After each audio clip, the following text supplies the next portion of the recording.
Hari ini rute perjalanan kita cukup jauh nih, keluar dari kota Seoul dan pergi ke provinsi Gyeonggi. Diawali dengan naik kereta, terus lanjut naik bus antar kota, dan lanjut ganti satu kali lagi naik busnya. Mungkin banyak yang belum tahu juga kalau ada salah satu destinasi wisata di provinsi Gyeonggi yang menarik banget buat dikunjungin. Dan nama tempatnya adalah Gwangmyeong Cave. Kalau ditanya ngapain sih di Korea, jauh-jauh pergi naik bus, naik kereta demi ke sebuah gua. Pasti bertanya-tanya kan? Ya jawabannya ini nih. Kejawab kan?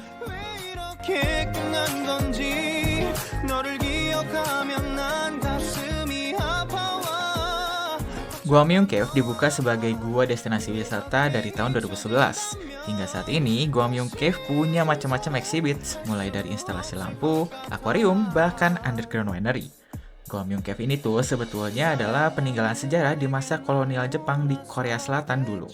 Yang mana di tahun 1945 sampai 1972, gua ini tuh beroperasi sebagai tambang. Kemudian di tahun 1978 sampai 2010 dialihfungsikan sebagai tempat penyimpanan shoujo atau salty shrimp. Sebelum akhirnya gua ini tuh dibeli oleh pemerintah dan dijadikan tempat wisata seperti sekarang ini. Di bagian awal kita tuh sempat masuk ke bagian akuariumnya. Ya memang sih namanya akuarium di dalam gua, ya kesannya bakal beda. Tapi jangan berharap kalau misalnya selengkap tempat-tempat akuarium yang ada di luaran. Ya pastinya jelas levelnya jelas beda ya guys. Tapi dengan nuansa gua dengan kombinasi lampu yang vibrant kayak gini, nuansanya sih dapat banget. Satu yang salut adalah, tahu nggak sih, kalau misalnya gua kan datang bulan Juni, yang mana peralihan dari bulan yang sejuk, musim semi, ke musim panas. Jadi suhu di luaran tuh cenderung panas. Tapi di dalam gua ini, dingin guys, karena beneran full AC dan enak banget buat kita jalan-jalan. Panjang gua ini kan 7,8 kilo, jadi rasanya kalau dengan suhu yang panas dan jalan segitu jauh, ya cuma keringetan yang didapat. Tapi dengan full AC kayak gini sih, nyaman banget buat jalan. Dan bahkan gak kerasa sesek sama sekali. Jadi aman kok guys, keliling-keliling di dalam gua enjoyable banget.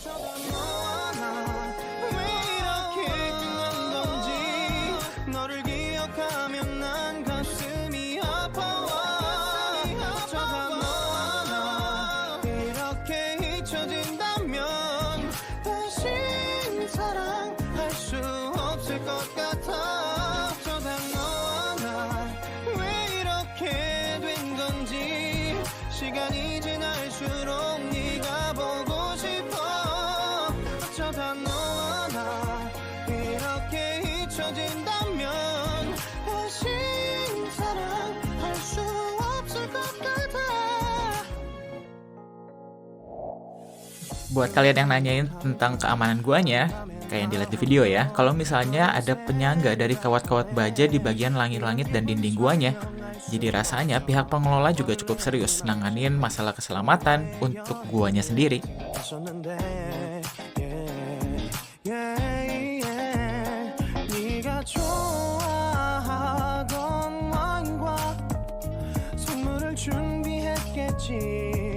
기뻐할 너를 상상하며 근데 왜 이런 생각을 하면서 너를 추억만 하게 된 건지 어쩌다 너와 나 왜 이렇게 끝난 건지 너를 기억하면 난 가슴이 아파와 어쩌다 너와 나 이렇게 잊혀진다면 다시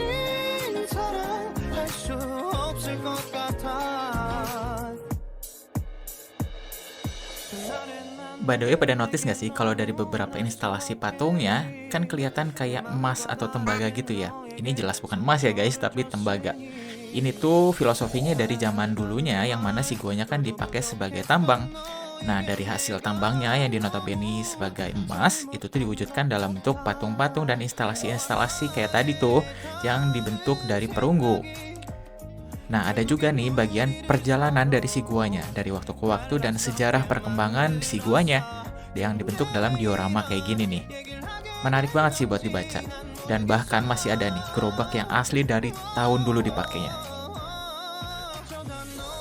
Berikutnya ada semacam tembakan cahaya ke bagian lantai yang kayak modelan layar interaktif gitu. Nah ini tuh jalan menuju ke underground winery sebetulnya. Tapi karena gua kan gak minum dan gak tertarik juga sama yang gituan, jadi ya kita skip aja ya. Simpen tenaga dan kakinya untuk jalan-jalan ke tempat berikutnya. Beres jalan-jalan dari Gwangmyeong Cave, kita balik lagi ya ke kota Seoul pastinya. Naik bus sekali dan ganti bus sekali lagi. Dan karena nyampainya juga udah cukup siang di kota Seoul, jadinya pastinya destinasi pertama tujuannya adalah tempat makan.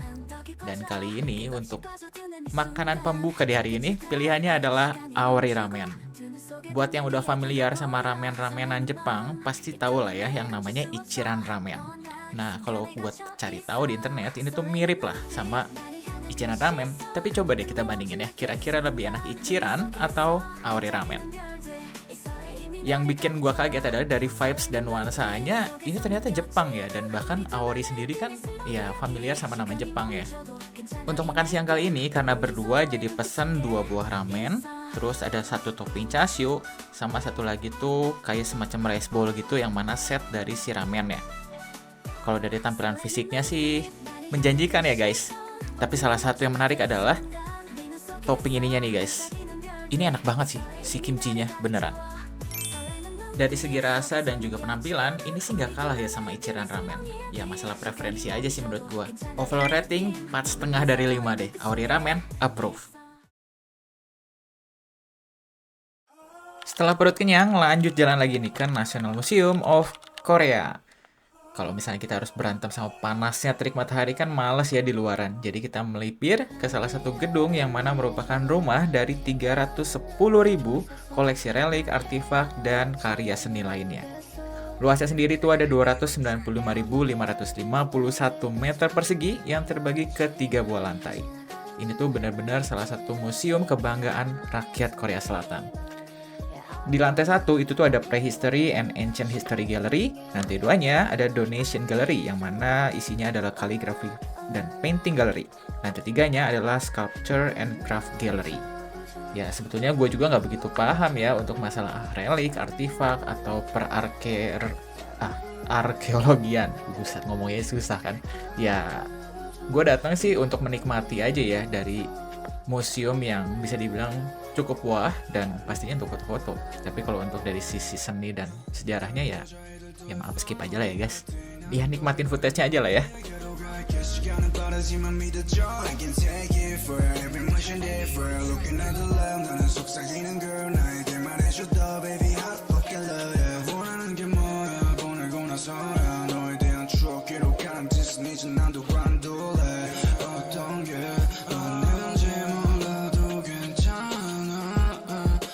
Dari sekian banyaknya relik dan juga artefak yang jadi koleksi dari National Museum of Korea di lantai satunya ini nih, yang bikin gue cukup terpana adalah bukan yang ini ya guys. Nah ini nih, Pyongyong, alat musik yang dibuat dari batu.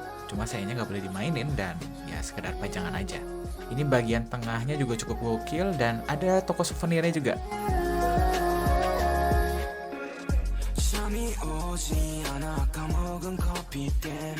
Setiap kali ke luar negeri, gue tuh biasanya selalu nyempetin untuk ada waktu yang pergi ke bagian museumnya, entah untuk natural museumnya ataupun historical museumnya.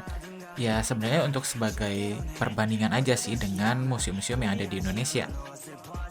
Sekalian untuk foto sih guys.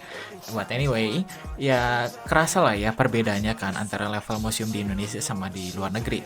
Kayak misalnya di Natural Museum of Korea ini juga kerasa banget kan dari segi penataan, segi display. Ini tuh levelnya udah bukan main-main lagi. Ya menurut gua sendiri sih dengan adanya penataan dan display yang menarik itu bukan hanya sekedar bikin jadi menarik dari segi penontonnya ataupun orang-orang yang datang.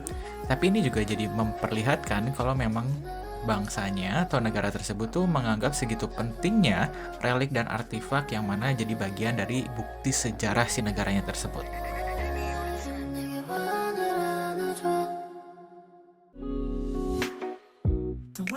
Ya jujur gak begitu kerasa ya karena memang se-enjoyable itu sih museum ini tuh. Meskipun gue udah lari sana, lari sini, shoot sana, shoot sini, ini tuh kita masih di lantai 1 dan bahkan belum selesai di lantai 1. Jadi memang segitu banyaknya si koleksi dari relik dan juga artefaknya, dan gak ngebosenin untuk kita lihat meskipun memang nama dan penjelasannya kurang lebih kan banyaknya di bahasa Korea. Tapi ya meskipun gak ngerti, kita tetap bisa nikmatin. Kayak misalnya lukisan dari hewan suci penjaga 4 mata angin ini nih. Ini keren banget sih, asli.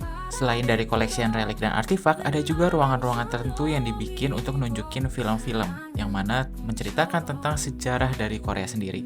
Dan ini unik sih. Karena waktunya juga nggak banyak, jadi kita skip aja ya untuk lantai 2 dan langsung lanjut ke lantai 3-nya. Kayak yang tadi dijelasin di awal, kalau lantai 3 kan ini tuh tempat untuk sculpture and crafts gallery. Jadi pastinya banyak patung-patung ya. Dan gak hanya untuk dari sisi Korea, tapi juga ada dari negara-negara lain di Asia. Dan pastinya, ya kita cari dong yang dari Indonesia kira-kira ada nggak ya? Atau seenggaknya Jepang kali ya?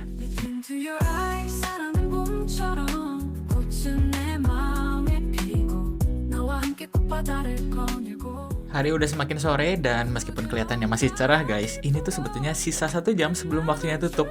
Jadi mau nggak mau harus mempercepat langkah, harus makin gesit untuk ngambil shoot dan juga footage yang perlu dimasukin ke video. Berikutnya nih kita masuk ke bagian Yunani, dan ini tuh jujur preferensi gue sih, karena gue suka banget sama hal-hal berbau Yunani, dewa-dewi, dan cerita-cerita makhluk mitologinya segala macam.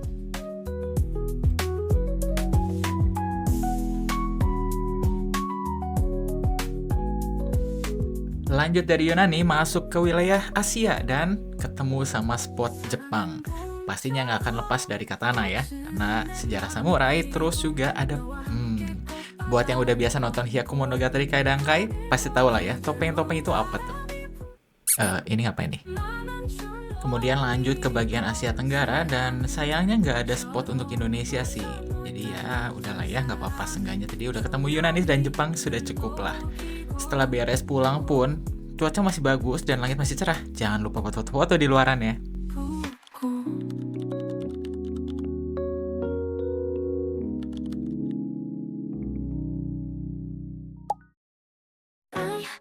Pulang dari museum udah lewat jam 6 dan rasanya udah mulai lapar ya perut. Ke destinasi berikutnya, makan dulu nggak sih? Ini tuh jujur gue cukup BM sih, karena ngelihat orang makan dan kelihatannya enak gitu. Jadi ya didatengin deh. Ini tuh adalah Yogane yang ada di Hongdae. Jadi konsepnya ya kayak dimasakin lagi sih sama si waitressnya. Yang ini gue pesen tuh adalah kayak semacam ayam, ada keju, dan juga ada sayurannya gitu. Rasanya sih kelihatannya meskipun merah gitu kayak pedes, tapi aslinya nggak pedes sama sekali dan enak kok.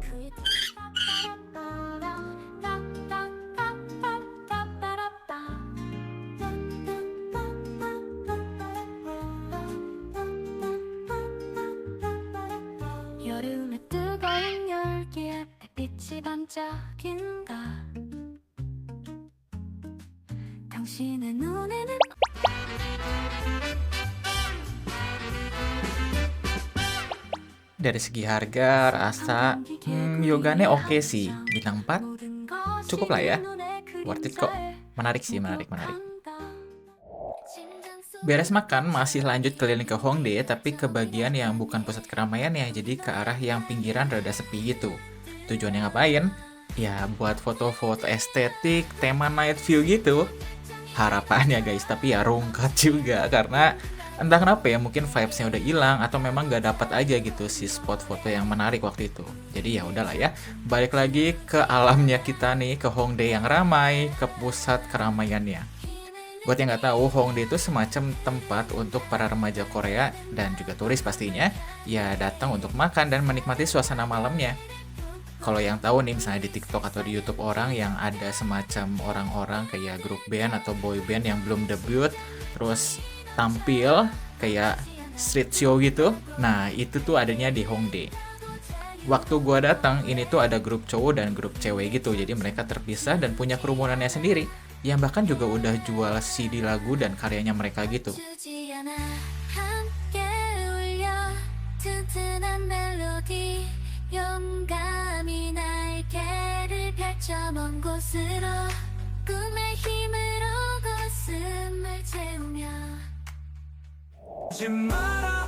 Hongdae di malam hari itu beneran hidup banget sih. Kalau misalnya kita kemarin udah pernah ke Myeongdong di malam hari memang hidup juga. Cuman konteksnya beda deh, karena kalau Myeongdong itu kan kayak semacam street food gitu ya, yang mana memang banyaknya turis asing waktu kemarin gue datang. Jadi vibes-nya nggak segimana banget.